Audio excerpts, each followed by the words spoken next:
At the time of its release in Japan in 1996, I don't think anyone would have imagined that a simple game about catching monsters and battling with them would one day become the highest grossing media franchise and one of the best-selling video game franchises of all time.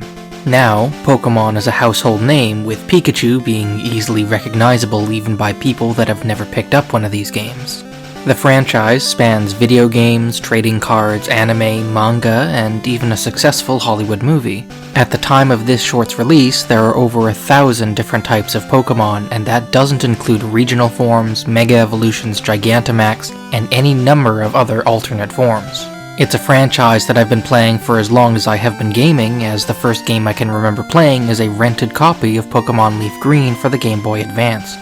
Whether you were there to play it at its release or just getting into the series now, I invite you to join me as we venture through the story of the original Red, Blue, and Green. As we enter into the game, we are greeted by Professor Oak, who's here to introduce us to the world of Pokémon.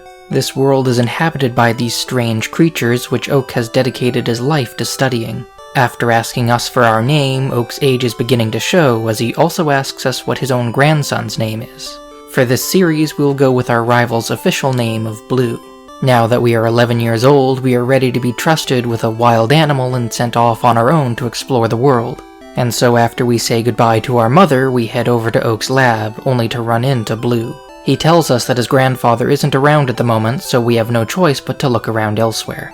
As we attempt to head north out of town, Oak calls out to us that it is dangerous to head out into the tall grass, as wild Pokémon can jump out at us. He takes us back to his lab, where Blue has become sick of waiting for Oak to give us our first Pokémon. Rather than favoring his grandson, Oak lets us choose first between Charmander, Squirtle, and Bulbasaur. Having chosen Bulbasaur as our first Pokémon, Blue decides to pick Charmander, and as we try to leave, Blue challenges us to fight to see how strong each other's Pokémon are. Regardless of the outcome, Blue will run off, planning on training his team to make them stronger. We are now free to leave Pallet Town, and we can make our way through Route 1, fending off wild Pidgeys and Rattatas as we make our way towards Viridian City. If we attempt to continue north, an old man is lying in the middle of the road, throwing a tantrum that this is his private property. Heading to the market to see what's available to buy, the clerk will tell us that he has a package for Professor Oak and asks us to deliver it. Returning to Pallet Town once again and delivering the parcel, Oak opens it to find a custom Pokeball he ordered. Our arrival is quite fortuitous, as when Blue arrives, Oak asks the two of us for a favor. His latest invention is the Pokédex, which will record information on Pokémon we have seen or caught. Giving us and Blue our own Pokédex, he encourages us to hunt down every Pokémon in the Kanto region. The old man from before has calmed down now that he has had his coffee and offers to teach us how to catch a wild Pokémon. We can now also visit the nearby Pokémon gym, although the man standing out front informs us that the gym has been closed for quite some time. As we head north out of town, we'll catch a Pidgey along the road before entering the maze-like Viridian Forest. The trees have grown so dense that light has a difficult time breaking through the canopy, shrouding the forest in darkness and offering a home for all sorts of bug-type Pokémon. Here, we are obligated to catch a Pikachu that we find and begin to explore the wilderness for items laying on the ground that people have dropped. As we make our way towards Pewter City to the north, we can engage in our favorite pastime of beating up children's pets and taking their lunch money. At last, we can see light at the end of the forest, and as we break through the trees, we arrive on Route 2 on the path to our first gym battle. At the foot of a great mountain lies Pewter City, and having come through the Viridian Forest, we are ready for a short rest before we can continue on with our journey. Stopping briefly at the Pokémon Center to rest ourselves and our Pokémon, we can then explore around the city and see what it has to offer us. The north side of the city holds a large science museum, and after paying the 50 yen to enter, we can poke around the 2 floors. The first floor holds 2 fossils of ancient Pokémon, those being Aerodactyl and Kabutops. Upstairs, we can find a large stone that fell from space and landed on the nearby Mount Moon, as well as a model of a space shuttle. A sign posted in the city warns us about being careful if we decide to go to Mount Moon, as there have been people seen in the area that have been stealing the ancient fossils. However, if we try to continue in the direction of Mount Moon, we're stopped by another trainer and told that we should head to Pewter City's gym and try to overcome the gym's leader to earn a badge. Our first gym leader that we need to face is Brock, listed as the rock-solid Pokémon trainer, on the sign outside of his gym. Inside of the gym, a nearby plaque lets us know that not only has Blue already been to this gym, but that he has already defeated Brock. As each gym leader specializes in a specific Pokémon typing, Brock's team are all Rock-type, serving as a fitting challenge for our first gym. Most of the trainers in the area are either children or hobbyists, such as the bug catchers in Viridian Forest, but Brock is one of the few people that are actually serious about training Pokémon, making him a well-respected member of the community. His choice of rock Pokémon comes down to his rock-hard demeanor, as well as his love of digging for fossils at Mount Moon. Depending on your choice of starter, Brock's team isn't too difficult to deal with, although his ace, an Onix, can be a bit more to handle if you're unprepared. But when we manage to beat him, Brock admits that he took our strength for granted, and awards us with not only the Boulder Badge, but also a TM for the move Bide. To reach the next badge, we'll need to pass through the towering Mount Moon. Known for its frequent meteor showers and the precious moonstones that fall onto the mountain, it is far too dangerous to climb over, and so instead travelers use a system of caves as a path between Pewter City and Cerulean City. Within the darkness of Mount Moon's caves, we are under constant assaults by wild Zubats, which plague our every step. The caves connect to a lower floor through a series of ladders, and while we can find a few precious items on the top floor and down these ladders, we can also run into a group of gangsters known as Team Rocket. These nefarious trainers have come to Mount Moon not only to steal the fossils that are located somewhere in the mountain, but also the Pokémon of any trainers they come across. Luckily, our team proves to be more than a match for them, and at the far end of the cave, the two fossils have already been claimed by a super nerd. He fights us to get us to back off, but when we beat him, the nerd relents and allows us to choose between the Dome Fossil and Helix Fossil to take for ourselves. Grabbing a Sandshrew to add to our growing team in the grasses just outside of the caves of Mount Moon, we make our way into Cerulean City, and there are quite a few stops we can make here. If we stop at the local bike shop, we can grab a bike to make our travels much quicker, all for the low cost of... I really don't mind walking, and as we walk around the city, we can find a police officer standing just outside of a house, informing us that Team Rocket had broken in and stole a bunch of stuff. As we attempt to leave Cerulean City to the north, we run into Blue once again. He has already defeated the Cerulean City gym and challenges us to a battle to test our strength. Blue's team has grown just as much as ours, as he has added Pidgeotto, Abra, and Rattata to his party. After we beat him, Blue informs us that he is already leagues ahead of us in filling out his Pokédex, as he went to visit the world-famous Pokemaniac Bill at his cottage to the north. Cerulean City's gym is home to the Water-type specialist Misty, and defeating her will award us with our second gym badge. The gym itself seems to be some sort of swimming pool that was turned into a Pokémon arena, where Misty's strategy involves an all-out attack with her team. Rather than allowing herself to stagnate, Misty is constantly looking for ways to improve herself and her team, and it is not uncommon to see her traveling to the Seafoam Islands to train her Pokémon.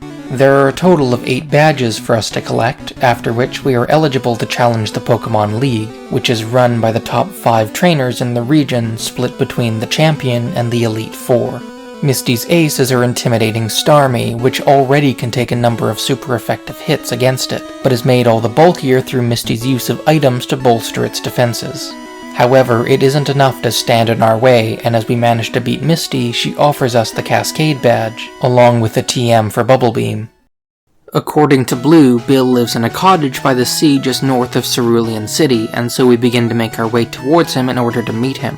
The bridge leading out of the town, however, is nicknamed the Nugget Bridge and holds 5 trainers that block the way, hinting at a prize if the player can defeat all of them. At the end of the bridge, the player can earn a gold nugget that can be sold for a lot of money, and the man who gave us our prize invites us to join Team Rocket. When we refuse, he continues to pressure us into joining, causing a fight to break out.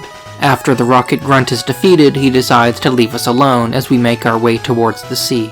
At the far end of the forest lies Bill's cottage, and inside we can find a talking Pokémon.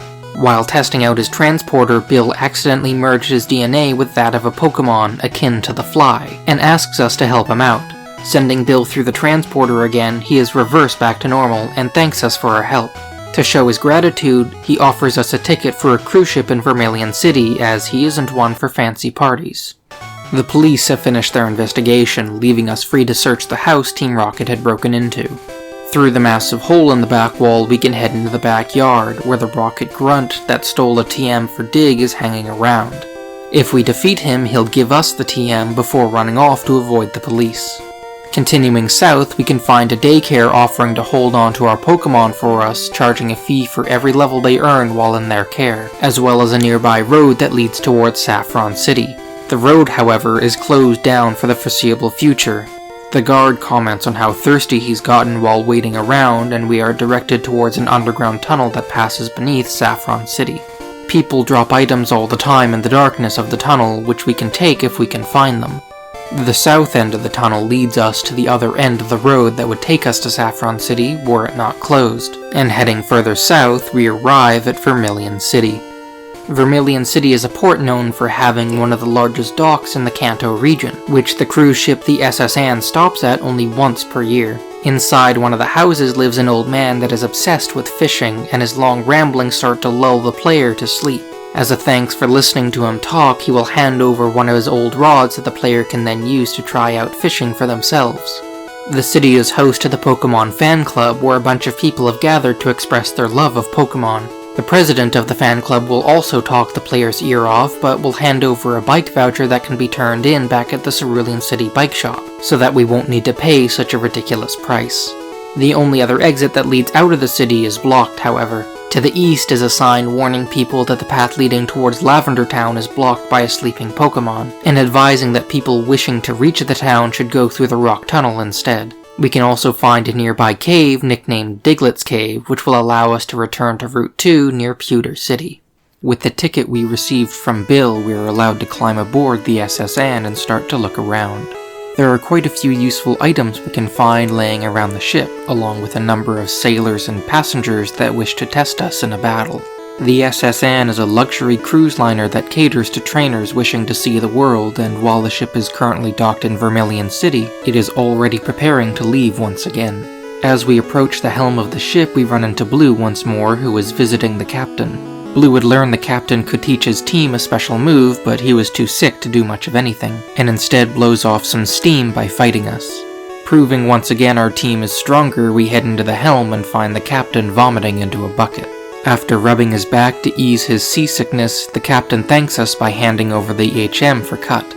Now that he is feeling better, he begins to get the cruise ship ready to depart. Once we step off the boat, we turn around and watch as the SS Anne leaves the Kanto region. With the move Cut, we can chop down the tree blocking us from the Vermilion City gym, where we can fight Lieutenant Surge. His gym holds a simple puzzle of finding hidden switches, as Lieutenant Surge was known to be a strict yet cautious commanding officer when he served in the military. Lieutenant Surge's existence is a bit odd and has a few implications for the world of Pokémon. In the original games, his title was the Lightning American, and he talks about a war he had fought in where he was saved by an electric-type Pokémon. This war is never mentioned again in any of the other games, leading to speculation on what it could have been. Lieutenant Surge's Raichu is the strongest opponent over the course of the fight, and once it has been felled, the lieutenant commends us for our strength and offers us the Thunder Badge along with a TM for Thunderbolt. When we try to head east out of Vermilion City, our path is blocked by a slumbering Pokémon. Without any way to wake it up, we are forced to return to Cerulean City, east of which lies the Rock Tunnel. Rock Tunnel is the only alternative path that will lead us to Lavender Town, as the roads to and from Saffron City are still closed off. The naturally formed tunnel is devoid of any sort of human development, meaning its interior is pitch black. One of Professor Oak's aides near Route 2 will offer us the HM for Flash if we have registered at least 10 different Pokémon in our Pokédex, and while the move would help us navigate the cave, it isn't mandatory. Instead, we can choose to stumble around in the darkness, encountering Pokémon hiding in the shadows, along with hikers and Pokémaniacs that are either exploring the tunnel or just as lost as we are. The multiple floors and ladders create a subterranean maze, but when at last we find the light at the end of the tunnel, we can emerge out onto Route 10 and find Lavender Town to the south. Lavender Town, remembered by many for its horror stories, is a deeply spiritual place. Perhaps the most striking feature of the town is Pokémon Tower, which is a great memorial to deceased Pokémon. Inside, many have come to grieve for their fallen partners, and up a set of stairs we find Blue. He's just on his way out of the tower, commenting on a Cubone he had just caught. Further up the tower, we encounter ghosts prowling around, asking us to leave. As our Pokémon are too scared to fight them, we leave the tower to come back later. We can also find a name rater in the town who will judge the nicknames we have given our team and offer to change them, as well as the home of Mr. Fuji. Mr. Fuji runs a home for abandoned and orphaned Pokémon, but he has gone missing for the moment. The volunteers that assist him have no idea where he's gone, but perhaps his disappearance has something to do with the rumors of Team Rocket killing Pokémon. The road west of Lavender Town is closed off, and so we take another underground passage that leads underneath Saffron City, and takes us to Celadon City. After catching a Vulpix in the nearby grass, we enter Celadon. Celadon City is the largest city in the Kanto region, and has earned a reputation as a place to spend lots of money. Part of this reputation is due to the large department store located in the city, which offers a wide variety of products across its 6 floors. Nearby, the Pokémon Mansion stands tall, where we can find a Game Freak office and talk to a few developers, as well as finding an Eevee on the top floor. The game corner operating in the city has begun to give the city a bad name, however, as people gamble away all of their money. If we have the patience to gamble for tickets, we can earn ourselves a Porygon, although other rumors of the business draw us in to have a look around. A Team Rocket grunt guards a poster at the back of the Celadon game corner, and after dispatching him, he runs off to warn others that their hideout has been discovered. The poster had a switch in behind it, which, when pulled, opens a secret door. Behind this door is Team Rocket's hideout, which is full of tiles on the floor that sends us spinning in various directions.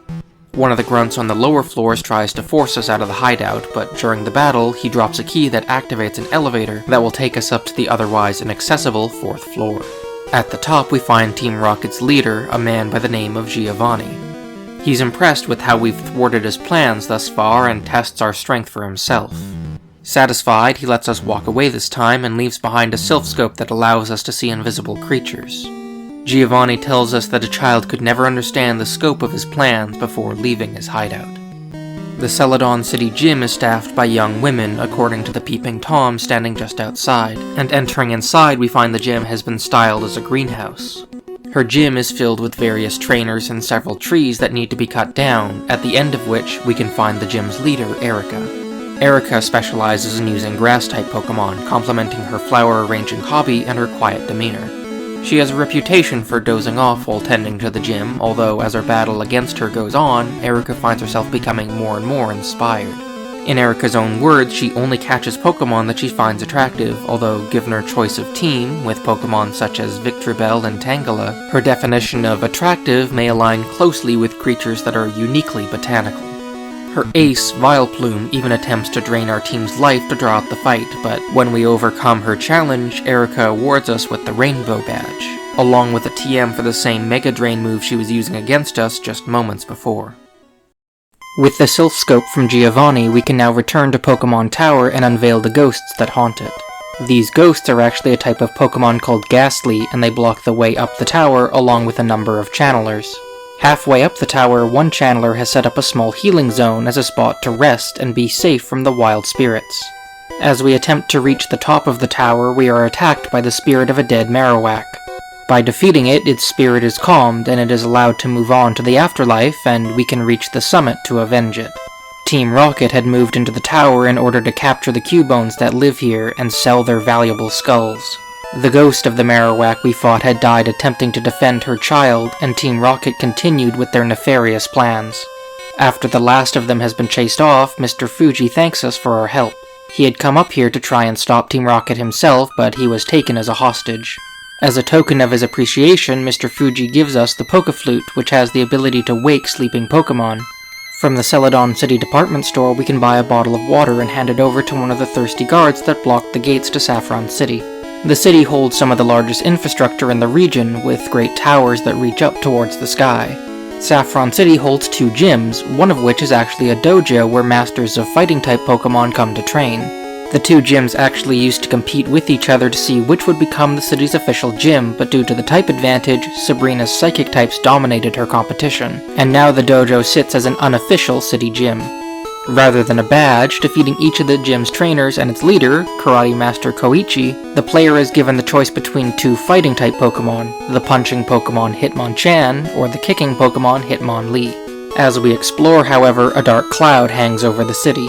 The tallest building in the city is the head office for Silph Co., which specializes in designing new technologies to help people in Pokémon, such as Pokeballs, making them a prime target for Team Rocket to come in and seize control.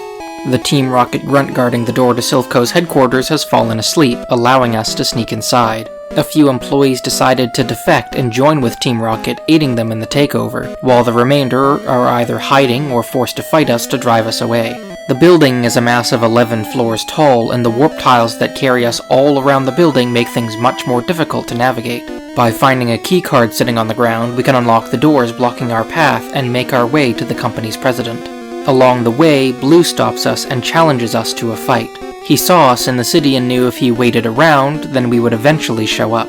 After we defeat him, Blue boasts that he's intending to travel to the Pokémon League and confront the Elite Four, becoming the strongest trainer in the world. Entering the president's office, we interrupt Giovanni's plans to force the president to hand over control of the company. When we defeat him again, Giovanni storms off in a rage. The Silph Co. president thanks us for saving his company, giving us their new prototype called a Master Ball. Saffron City's gym leader, Sabrina, is a master of Psychic-type Pokémon. Ever since she was a child, Sabrina was gifted with psychic abilities and now fights with a telepathic link to her Pokémon. Her gym is filled with the same warping tiles found in Silph Co., though thankfully her gym only sits on a single floor. Sabrina is one of the more difficult fights throughout the game due to a quirk of the game's programming. Sabrina's Psychic-type Pokémon are weak against Bug and Ghost-type Pokémon, but due to a wrong number in the coding of the first generation, Psychic-type Pokémon are actually immune to Ghost-type attacks instead. As the Bug-type Pokémon in Kanto aren't especially powerful, Sabrina's fight will likely be fought without exploiting her team's weaknesses. Sabrina's abilities first manifested when she managed to bend a spoon with her mind, which makes it fitting that her ace is an Alakazam. Despite her dislike of battling, she will throw everything she has at us, but will accept her defeat with grace and hand over both the Marsh Badge and a TM for Psywave. There are two paths forward that will lead us towards Fuchsia City to the south, but both routes are blocked by a large slumbering Pokémon called Snorlax. Using the Poké-Flute, however, will rouse it from its rest and send it into a grumpy rage. Heading west from Celadon City will allow us to pass through a biking road on Route 16, 17, and 18, while heading south from Lavender Town will allow us to travel on foot through Route 12. Before passing through the biking road, we can find the house of a recluse just to the north, who gives us the HM for Fly if we promise not to tell other people of their secret haven. South of Lavender Town is the Silence Bridge, where a number of fishermen are sitting there quietly waiting for a bite. A small house located on the pier is the home to the fishing guru's youngest brother, where he will offer us the super rod if we express an interest in fishing. South of the pier, we make the long journey through routes 13, 14, and 15. After fighting through more trainers, the long path finally concludes by entering through another gate. Fuchsia City, located on the southern coast of Kanto, is a historic town that has grown over the years, aided by the Safari Zone on the city's north side. Inside the Safari Zone, we aren't allowed to fight, but instead must use specialty Safari Balls, rocks, and treats to try and catch whatever we find. If one is lucky, a few rare Pokémon can be encountered here, although our purpose here is finding the secret house at the Safari's heart. There, we are the first person to have found it, and are awarded with the HM for Surf. Just outside of the Safari Zone is a small zoo that holds various rare or unusual Pokémon such as Lapras, Kangaskhan, and either Kabuto or Ammonite. The Safari Zone is run by the old warden who has lost all of his teeth in his old age, rendering his speech incomprehensible. In actuality, the warden lost his false teeth within the Safari Zone and has been unable to find them, and if we happen across them, he will thank us and hand over the HM for strength to push around heavy boulders. The Fuchsia City gym appears straightforward at first, but its gimmick quickly becomes apparent as we hit an invisible wall. The invisible maze winds its way around the gym, with its leader Koga sitting at its center. Koga is a master of not only ninjutsu, but poison-type Pokémon, as he enjoys watching the despair his team inflicts on his opponents. Having studied medicine and poisons for years, Koga brews his own potions to use on his team. Alongside the warden, Koga also spends much of his time patrolling around the Safari Zone to ensure that all who come to his city are both having a good time and safe from attacks by the wild Pokémon. Koga's team relies on using cheap tricks rather than brute force, leaving his opponents poisoned before moving in for the kill. His ace, Weezing, holds a hidden move up its sleeve, self-destructing as a last-ditch effort to win the fight. With our 6th gym battle defeated, Koga congratulates us and hands over the Soul Badge, allowing us to use the move Surf to cross over water, along with a TM for Toxic, which Koga claims is a technique passed down through his family for generations. The next gym battle lies on Cinnabar Island, and with the HM for Surf that we found in the Safari Zone, we can now cross over the waters of Kanto's southern shores. Out in the ocean, we can encounter all sorts of water-type Pokémon, though 2 small islands delay our progress.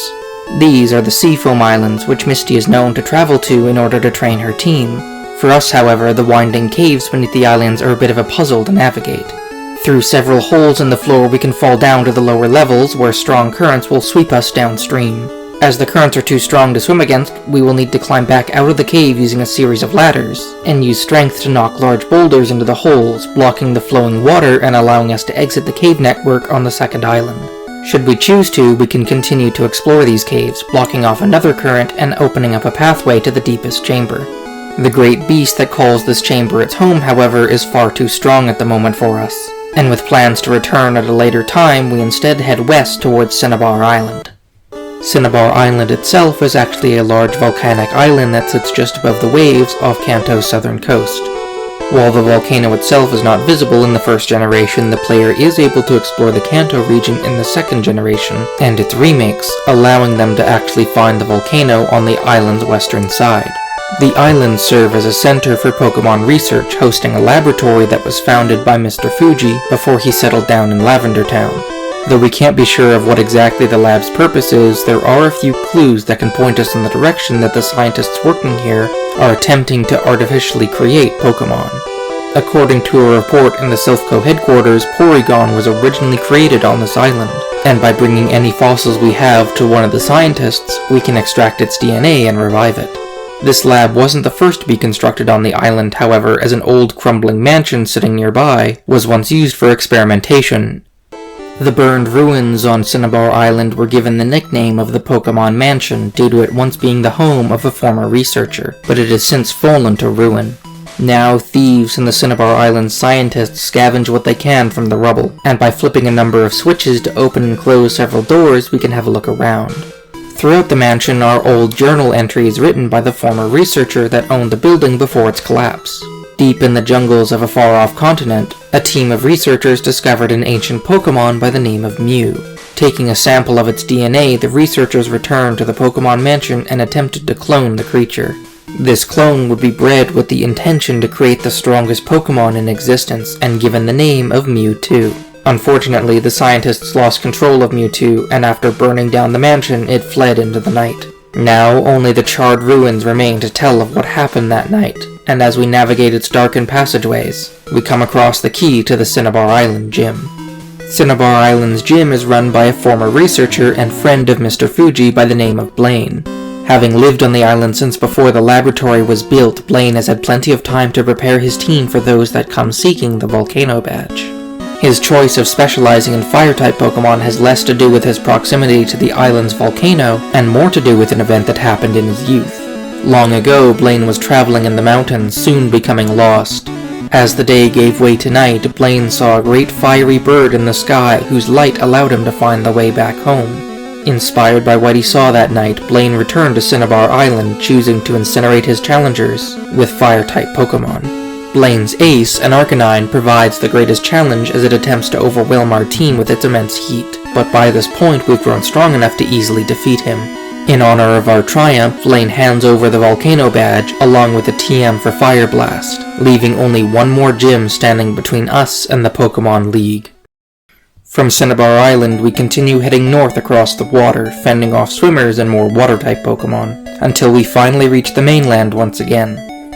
As we hop off of our ride and onto dry land once again, we can see that we have journeyed through Kanto in a large circle, now having arrived back at Pallet Town where we started our journey. After briefly saying hello to Professor Oak to check our Pokédex progress as well as visiting home for a short rest, we head back out onto Route 1 and make our way towards Viridian City. When we arrive, nothing seems to be amiss at first, but when we check in with the man standing outside the city's gym, he will comment on how the gym leader has finally returned and opened it up again. Nobody knows who the gym's leader actually is. with the various trainers inside of the gym also unaware of his true identity, yet still following his orders and softening up any that arrive to challenge him. Navigating the spinning tiles that send us around the gym, we can finally come face to face with Kanto's final gym leader. Having faced him twice already, Viridian City's gym leader greets us with familiarity. The 8th gym leader is Team Rocket's leader, Giovanni, and he has had enough of our meddling in his affairs. His gym specializes in ground-type Pokémon, which he uses in an attempt to crush us once and for all. Once we are dealt with, Giovanni intends to rebuild Team Rocket and continue with his efforts to exploit Pokémon for money, sending out his Rhydon as one final stand against us. While its accuracy is not the best, Giovanni's Rhydon will attempt to bury our team with the attack Fissure, which is a guaranteed one-hit knockout if the attack lands. However, despite Giovanni's best effort, we defeat him for a third and final time. After his defeat, Giovanni hands over the Earth Badge along with the TM for Fissure. His plans having fallen to ruin, Giovanni declares that Team Rocket is now officially disbanded, and leaves Viridian City's gym, having decided to dedicate his life towards Pokémon research instead. West of Viridian City is the entrance to Victory Road, which will take us up to the Pokémon League. As we approach it, we find Blue waiting for us, challenging us to a battle as a warm-up before the climb. After we defeat him, Blue runs off ahead, intending to beat us to the top and challenge the League before us. Before we can reach Victory Road, we will need to pass through a number of gates, showing to the guards that we have attained each of the 8 badges necessary to advance. At the far end of the road lies the entrance to the cave that will take us up to the top of the mountain. Here, Victory Road is filled with fierce trainers eager to prove themselves as capable and competent enough to face the true test ahead. Relying on our team to help navigate the way, pushing aside boulders to activate a number of pressure plates, we emerge atop the Indigo Plateau and enter the headquarters for the Pokémon League. Here, our final test awaits us. The strongest trainers in the region, known as the Elite Four, must all be defeated one after another for us to claim the title of the Kanto region's champion. The first member of the Elite Four that we must defeat is Lorelei, who specializes in using Ice-type Pokémon. Known for her cold and calculating style of battle, Lorelei stands as a wall against those that seek to fight the Elite Four while unprepared, ready to send them back to the entrance on failure. Lorelei grew up on the Sevi Islands, far to the south of Kanto, which she visits regularly. There, she keeps a collection of stuffed dolls that grows each time she returns home. The island where Lorelei grew up on is also the home to the Icefall Caves, where Lorelei went exploring and found a companion in a wild Lapras. That Lapras follows her to this day, now serving as her team's ace, and uses its superior bulk as well as blasting waves of water and ice to drive people away. As the first member of the Elite Four, however, Lorelei is the easiest among them to overcome, and as her team falls, we are permitted to advance to the next test. Out of a desire to battle against the strongest trainers in the Kanto region, Bruno rose up through the ranks of the Pokémon League, where he now serves as the second member of the Elite Four. Bruno's specialization is with his fighting-type Pokémon, with whom he both lives with and trains with regularly. Bruno does on occasion take vacations to the Sevi Islands, treating both himself and his Pokémon to a relaxing evening at the Ember Spa on the first island, with the Rage candy bars sold on the second island being one of his favorite treats. Yet not all of his training is done alone, as according to the later games, Bruno has been seen training with Brawly, the fighting-type gym leader of the Hoenn region.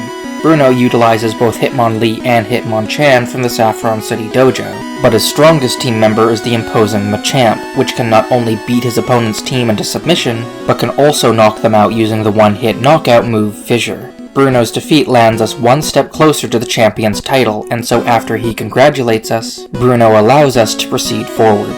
Perhaps one of the most difficult opponents faced thus far, the third member of the Elite Four is an elderly woman by the name of Agatha.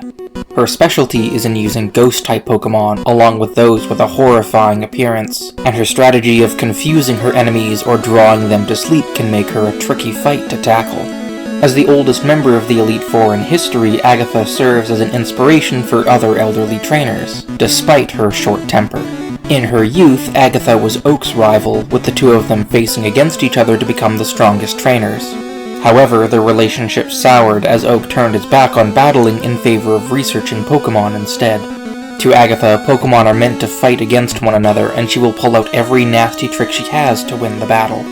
Her ace, Gengar, is content to watch as his opponent slowly succumbs to the toxins it inflicts upon them, all while they destroy themselves in a confused state before finally moving in to strike from the shadows. Despite the relentless tricks from her team, we prove to her that we are among the strongest trainers in all of Kanto, leaving only one more test standing between us and total victory. The fourth and final member of the Elite Four, Lance, is the strongest trainer in all of Kanto, and only by defeating him can we claim the title of the champion of the Indigo League. Lance's team is made up of dragon Pokémon, enjoying the challenge of both catching and raising the strong beasts, and believing their strength to be unmatched against all other types. His team has no need for clever tricks, as their raw strength can defeat even the mightiest of challengers, leading to the belief that his team is indestructible. It was Lance's grandfather that taught him how to tame these mythical dragons, who was an elder of a famous clan of dragon training masters. The citizens of Kanto look up to Lance as a cool and heroic trainer, though the clerks at the Celadon department store know him from the number of capes he buys. Even Lance's Dragonite, a powerful pseudo-legendary Pokémon, is not enough to stop us, and our match ends with victory. Lance congratulates us, informing us that now we are the champion of the Indigo League, or he would say that were it not for the fact that it was only moments before we arrived that someone else came and claimed that title for themselves. True to his word, Blue arrived before we did and managed to overcome the Elite Four mere moments before we stepped up to fight Lance. He has already sent word to his grandfather, who is on his way to congratulate him on his success, and now he stands as the strongest trainer in all of Kanto, a declaration that we put to the test. Over the course of his journey, Blue has searched for the strongest Pokémon he could find, filling in his Pokédex along the way, and has specifically chosen the strongest among those he has caught to serve as his ultimate team. Yet, at every step of the way, we always remained one step ahead of him, and this final battle against our rival will prove who is the strongest between the two childhood friends. Blue's team proves to be no pushover, fighting back with all their might to maintain their status as the champion of the Indigo League. It would not be enough, however, and as his last Pokémon, the one he started his journey with, falls, we become the new champion. Blue is furious to have lost the champion's title so soon after having earned it, but as his grandfather arrives, Oak expresses his disappointment in Blue. Raw strength alone is not the mark of a great trainer, but it is in how they care for their Pokémon. Throughout his journey, Blue never learned how to properly care for his team. It was our connection to our own team that led us to victory, which Oak commends us for. Though Blue is frustrated, he agrees to continue his travels at Oak's suggestion, intending to deepen his bond with his Pokémon, as Oak leads us to the back room of the Pokémon League, allowing us to register and forever immortalize our victory on this day. From here, we journey back to Pallet Town, waking up once again in our own bed. Now, we are free to continue working on completing our Pokédex, although the first generation of Pokémon does not have much of a post-game experience other than this. That doesn't mean, however, there aren't hidden treasures for us to find in the lands of the Kanto region. Legends speak of 3 great birds that inhabit the Kanto region, and at the end of our journey, we are strong enough to seek them out. These 3 birds can be found at the bottom of the Seafoam Islands, in a hidden room within Victory Road, as well as an abandoned power plant near Lavender Town. They are known as Articuno, Zapdos, and Moltres. All that is known of these birds comes down to myths spoken of them. Articuno, the legendary bird of ice, lives in cold, isolated areas, where its wing beats cause snow to fall over the land, and is known to appear to those lost in the wilds and guide them to safety. Zapdos, the legendary bird of lightning, lives up among the clouds, where it creates thunderstorms with its wings. Lastly, Moltres, the legendary bird of flame, creates dazzling displays of fire with its wings, and migrates south with the coming of spring, bathing in the lava of active volcanoes to rejuvenate itself. Once we have defeated the Pokémon League, we can return to Cerulean City, and by swimming across a small body of water, we can investigate a mysterious cave. The cave is filled with numerous high-level Pokémon, but at the far end of the cave is possibly the strongest Pokémon encountered in the game. This creature is Mewtwo, which was originally created by the Cinnabar Island scientists before he escaped. As a being created only for battle, Mewtwo is said to be a cold and emotionless predator, focused only on defeating any challengers placed in front of it. Yet, I can't help but see it in a different light. While I only intend to cover the Pokémon games and not delve into the anime, I feel like it would be a disservice not to at least mention the first Pokémon movie. Here we learn it was Giovanni that funded Mr. Fuji's research into cloning, and that Mewtwo had escaped as it did not wish to be enslaved to Team Rocket. Since then, Mewtwo has proven itself to be an incredibly popular legendary Pokémon, appearing in sequel movies, spin-off games, and even receiving 2 Mega Evolutions in Generation 6. For what it's worth, I also think that Mewtwo is a pretty cool Pokémon. The mythical Mew is said to be the ancestor of all Pokémon, as it contains the DNA of every known species, and is an elusive creature that many thought did not truly exist. It wasn't until a team of researchers discovered a piece of its fossilized DNA that it was proven to be real, and from it they created Mewtwo. Outside of that, there isn't much of a story to it in-game, though its in-game story isn't why Mew has been so fondly remembered. In reality, Mew was originally discovered by going through the game's files, leading to speculation on how to actually obtain it. Through word of mouth, these theories spread, with the most widespread legend being that if you use strength on a truck in Vermilion City, the truck would move and reveal a Pokeball containing Mew. Mew would finally become obtainable through a special distribution event in Japan, making it the first mythical Pokemon, distinguished from other legendary Pokemon by being obtained through a limited time event. While initially it was impossible to get outside of Japan legitimately, Mew is one of the few mythical Pokémon that can now be obtained relatively easily on the Nintendo Switch, though that doesn't make its history any less special.